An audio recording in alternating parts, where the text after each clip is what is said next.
I just described a life of being raised by both parents who have mental illness. Oftentimes, it's one, not both, and violence and abuse. So let's start there. Let's start from the beginning, and tell me a little bit about what it was like growing up in your home. What kind of mental illness are we talking about? What kind of addiction are we talking about? Yeah, so let me say just right up front that as I share this, know that I'm sharing the human element that shows up in so many people as they become disconnected from the essence of who they are, whether it shows up as an addiction or mental illness or just an unawareness that then results in unskilled behavior. And that as I share this, I'm know that I'm sharing it from the perspective of realizing that my parents gave the absolute best that they could at the level of awareness that they had. And I'm deeply grateful that I have had a terrific level of support and study to arrive at that awareness and that relationship with my past and actually with both my parents. So my mother was a drug addict, alcoholic, depressive, probably had borderline personality issues going on. My father was bipolar, which then would manifest in forms of rage. So, what was fascinating about it, outside looking in, we looked good. He taught at the local Catholic high school. He was a football coach, very successful. Had a big write-up in the paper. But, as with many families, when there's these kinds of conditions, you walk in the door and it's like, behind closed doors, there was that hair trigger violence in terms of my father's rage and my mother's inability. There were five of us, and so we were and we were stair stepped, boom, boom, boom, one right after the other. And so it was a tremendous amount for her to deal with, and being unequipped and dealing with her own depression and alcoholism and drug addiction. So things like, my mother had several suicide attempts growing up, and she somehow there was something I think that I came in with, which again, I'm very grateful for. And she would have them when I was the only one in the house. And so I stopped her, found her, took care of that. I took on the role of making sure my brothers were fed, particularly after my dad left, making sure that things were taken care of in the household during the times when my mother was not able to. And this is not saying this is not black or white, that they were, that it was all horrible. But during those periods of times when she was just incapable of showing up in that role, I would take that role on and make sure that, we had food and things were taken care of. And so, but when you're a child experiencing the two people you trust most in the world, the two people who are supposed to be your cushion, and for you to fall on, now you are the one being the cushion for them. Am I right? Yeah. And you're having to grow up. Kind of reminds me in a certain way of the show Shameless, which is one of my favorite shows, where the kids, have to take charge, the oldest daughter. But you weren't even the oldest of the siblings. No, I was in the middle. And yet you were still taking, you took on the role of the nurturer. And so it's really fascinating to me when you hear stories like this about rising above. So what was the pivotal moment for you to turn things around that enabled you to rise above? So great question. So so when I got into high school and college in particular, I was somewhat removed from it. There was still behaviors. I mean, my mother called in college and would threaten suicide, or I didn't come back home and take care of her. And, there was 1,000 miles between us because I was in Louisiana and she was in Wisconsin. I got into an incredibly dark place in terms of depression and just deep sense of unworthiness and self-loathing. If you know anything about kids who grow up in dysfunctional families, particularly alcoholism with mental illness, there's this element of taking on a sense of, what did I do to cause this? And am I even, do I even have a right to be here, kind of thing. And what happened was, my dad remarried, and a remarkable woman, and she had kids, and several of them, several family members, without breaking anonymity, developed addictions issues of their own. And so my stepmother stepped in and began to support people going into treatment. And so when the first family member went through treatment, I went through a family week, and I grabbed onto it for everything that I was worth, because for the first time in my life, I had an explanation that it wasn't just that there was something wrong with me, that I did something to cause this, but that there really was something biological going on. And so as a result, I got involved. I was 22 when I started a 12-step program specifically designed for family members of addicts, and dealt with the mental illness piece of it as well, which then led me to develop a relationship with a spiritual energy. I don't care what you call it. You can call it the universe, you can call it God, you can call it love, you can call it universal force. Price Pritchard calls it unseen forces. Napoleon Hill calls it infinite intelligence. I call it spirit. I call it the spirit of life. And to develop a relationship with this creative force that breathed us into existence, to help me heal, to help me understand and separate the behavior from the essence of the person, and to develop a sense of compassion and understanding that if they could have done better, they would have done better. And I think one of the most powerful pieces for me was to understand that it really didn't have anything to do with me. I just happened to be the one there. It was not something because of me personally. It was because of their own demons. And so as I just took a deep dive into my own healing process, I was able to wake up to elements of myself that had been there all along. And I can look back and realize that there were elements in me that just fundamentally were there the entire time I was growing up. And that as I've been able to harness and continue, I mean, it's an ongoing evolution. As I've been able to continue to harness those elements and expand and grow, it allows me to grow into an even greater version of me as I support other people in becoming even greater versions of themselves, understanding that as we embrace our human experience, it deepens our awareness that there really is this life force moving through us, and that life is fundamentally good. People are fundamentally good. The universe is fundamentally good. And when we're able to tap into that, no longer are we defined by our past or our conditions, but we are catapulted by them. Yeah. And that's absolutely one thing about, just for a moment, is with mental illness, there's often it's really a chemical dysfunction, right? The brain just ain't working, and the body and the whatever's going on. Did you ever have a concern that you had mental illness as well?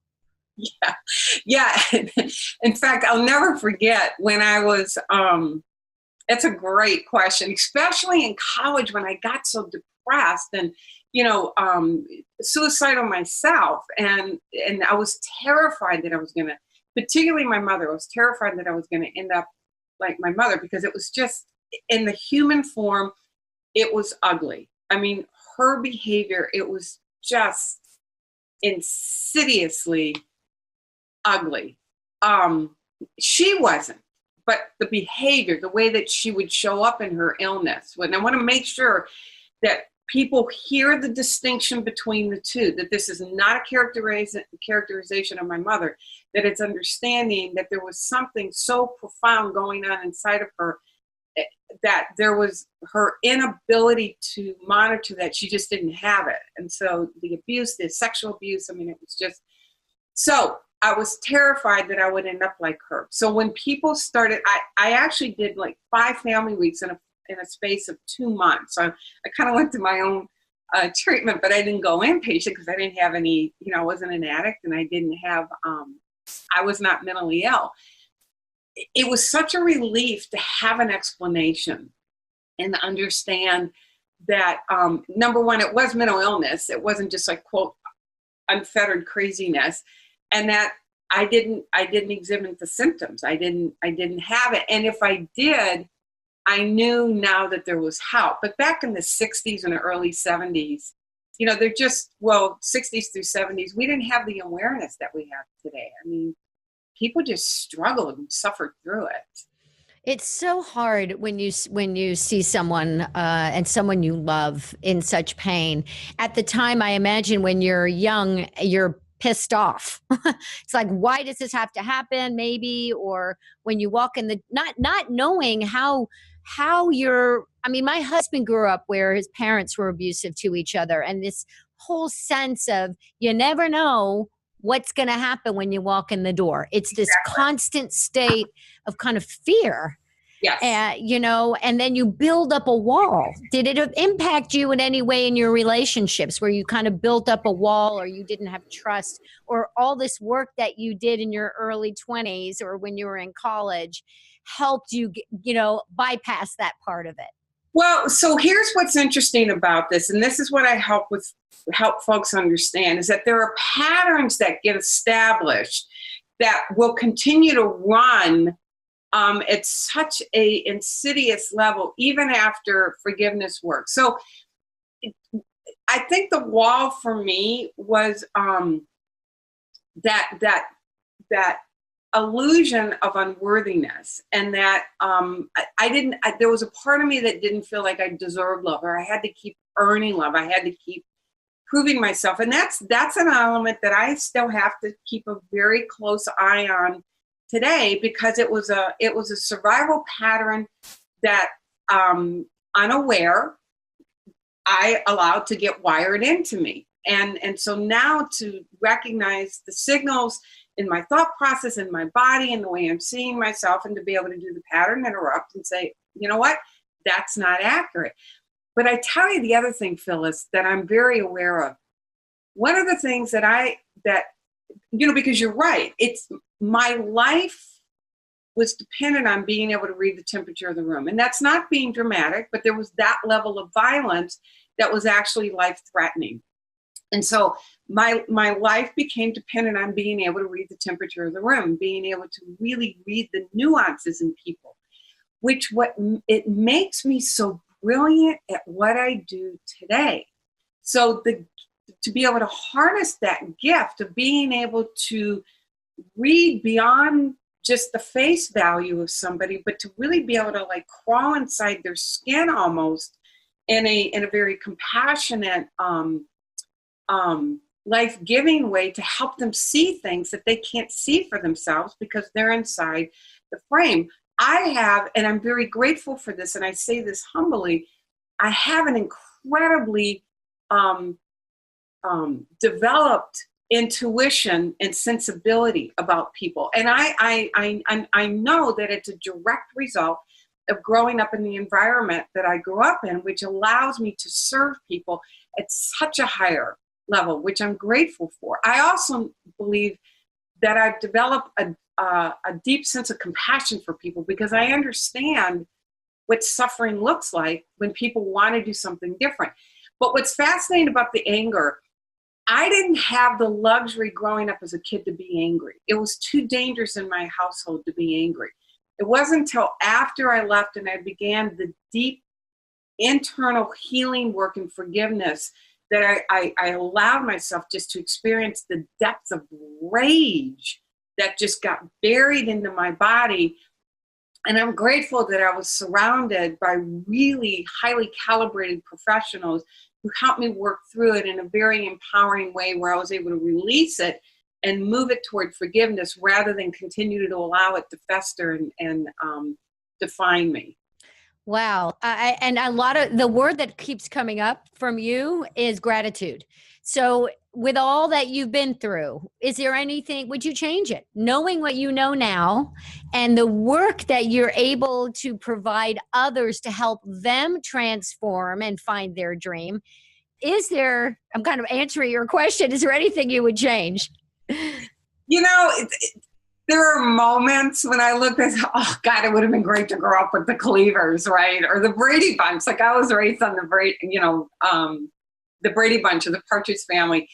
But no, if you change any element of your history, what's the domino effect of that? And so knowing who I am today and grateful for it again, and I say this humbly, but grateful for, as all of us are this remarkable, magnificent being, and the path that has led me to the degree of awareness that I am grateful to be able to have today, and the help. I mean, just the ongoing support and help. And I continue to keep myself in highly calibrated containers as I go deeper into my awareness, my relationship with this infinite intelligence, and my ability to really hear what's happening inside of me in order to more effectively serve other people.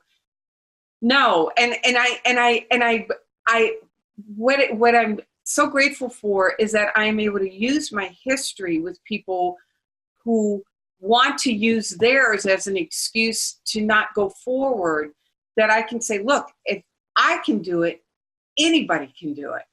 There's not a single person that I've talked to where it's, you know what, and there are a lot of people who experience horrendous situations, and any of us who rise out of that, we can stand together and bear witness to what's possible for all of us. And I'm speaking with the most lovely, wonderful lady, Felicia Searcy, who's been telling us about our very difficult past, parents with mental illness, a mother addiction, violence, abuse. I mean, you name it. So, and it's been just a very difficult childhood, but at the same time, she's used all the things that she learned growing up in that kind of environment to help others follow their dreams. And Felicia, you have a sense of peace about you, and there's and wellness. So you're also very fit.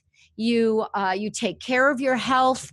How important is that? Let's start there with making the change and helping people move forward. Oh, it's essential. One of the things that I help people understand is that when we talk about success and we talk about wealth, I help people understand that it's a full spectrum, that I work with 4 key areas: your health and well-being, your relationships, your vocation, which is how you're sharing your gifts, your talents, and you're contributing, and then your freedom in your checkbook and on your calendar. So with those things combined, when you think about your health and well-being, it's the relationship with this most magnificent instrument that we've been given, which is our bodies. And that this is the vehicle by which we live and move and have being in this life. And so to the degree that we take care of this, the way we treat our bodies is a reflection of the way we see ourselves and the way we treat ourselves. And so as you fall in love with your body and you treat it as you would a deep, loving friend, or your deepest relationship, which by the way it is, then your body will serve you. The other thing about your body is to realize that it's the intersection between the physical and the invisible realm. I mean, when you think about the information that this invisible realm, this intelligence is always communicating to us. How is it communicating it to us? Through our body. You know, you get a gut feeling, you just get a sense of something. If you don't have a relationship with your body, you're shutting yourself off from that communication system, from this infinite intelligence. And it's real interesting. I follow. I'm a yogi, right? So I'm certified to teach. I practice it. I learn as much as I can about it. I'm also a certified health coach. And one thing that one of my teachers, Rod Stryker, talks about is the transition, that we're all in transition at all times in our life, whether we're looking at the big picture from birth to death, to transition in our job, to whatever it is, we're in transition, and that can cause fear, and the fear is the thing that makes us behave, you know, in wacky ways, or prevents us from moving forward, or, you know, gets us to not treat our bodies well because we get caught up and emotionally, you know, we're a mess, so we got to eat something to make us feel better. We're in fear. And he talks about establishing a permanence, and a permanence, what you're talking about, the permanence being that if you can start with your health and achieve a calm in your mind and your body, and you can achieve that, then you will find a sense of permanence, meaning you stay the same. You're okay with the transition, whatever that might be. So what are your thoughts about that? Yeah, that's great. So let me back up a little bit then, because what I help people understand is that, so when we're talking about full spectrum, it's to understand that we are constantly creating our experience. Correct. That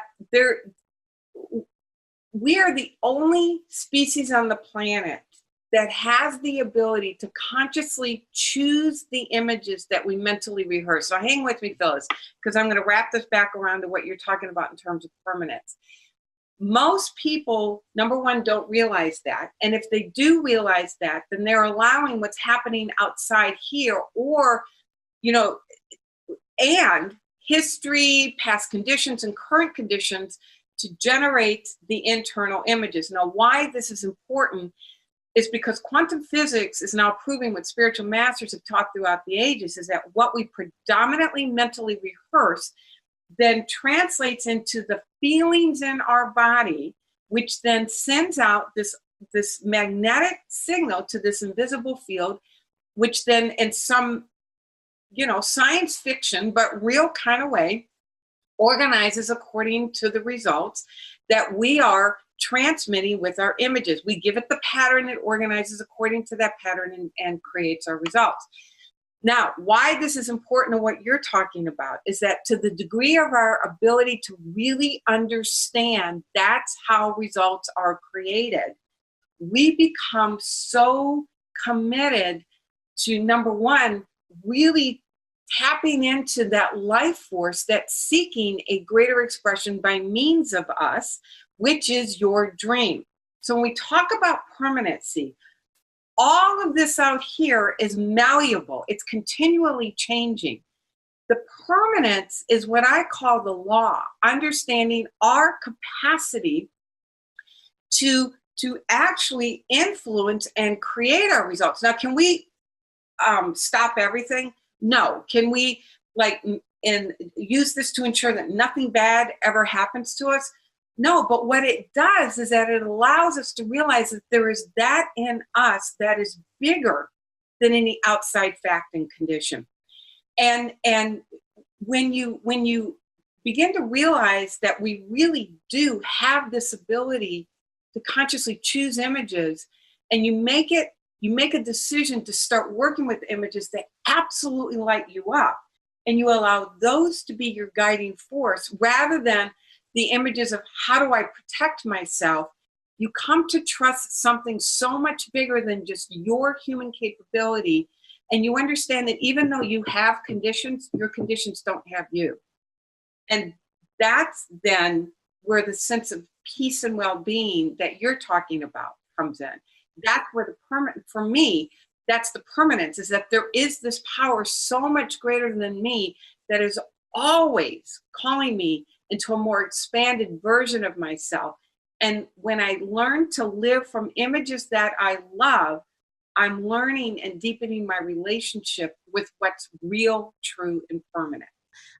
Felicia, you and I, we can talk all day long, and I would love to, but unfortunately, we've run out of time. So, your final, can you just kind of sum up, give people what they can do the minute we this they stop listening or stop watching this video? What can they do right now today? So, right now, today, I encourage you to commit your life to living to the most powerful, reverent question that you can learn to live from, which is, what would I love? Because when you learn to live from that question, what you're doing is that you are understanding that love itself is seeking a richer, freer, fuller expression by means of you. And when you learn to live from that question and build out a life that you love, not only are you blessed, but this is truly how you bring your greatest contribution to the body of humanity. Thank you so much. It is just such an honor to know you and to have you a part of eWomen Network. Namaste. May the light in me honor the light in you.